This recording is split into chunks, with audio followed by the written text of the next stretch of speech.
যখন একবার হরি বলতে দু চোখ বেয়ে জল নেমে আসে, যখন হরি কথা কৃষ্ণ কথা ছাড়া আর কিছু ভালো লাগে না, তখন বুঝবেন কৃষ্ণ আপনাকে কৃপা করেছেন।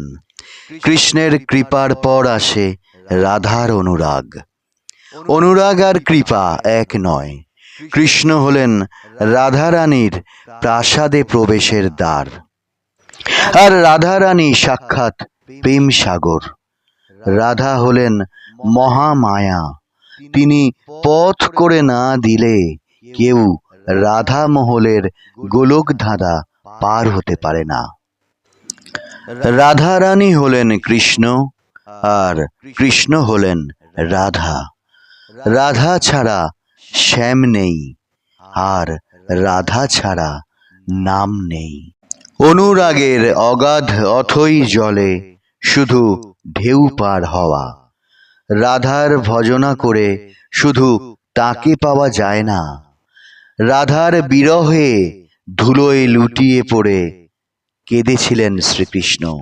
কেঁদে আকুল, আহার নেই, নিদ্রা নেই, দিন রাত নেই।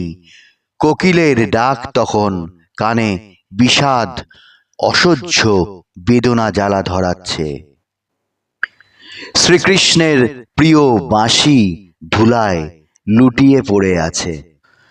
কদম ফুল, তমাল তলা, তখন কুঞ্জবন, আর কিছুই ভালো লাগছে না, যেন রাধা রাধা বলে কাঁদছে।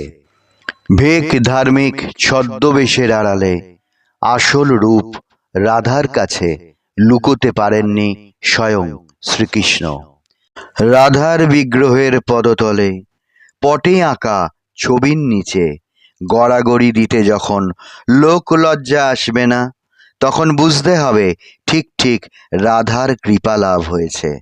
তখন আর দ্বাররক্ষীর কৃপায় প্রাসাদে প্রবেশ নয়, পরম মমতায় সমাদরে কৃপায় একেবারে প্রাসাদের রানীর পাশে গিয়ে পরম স্নেহে সমাদরে স্থান পাওয়া, সেই তো রাধারানী লাভ।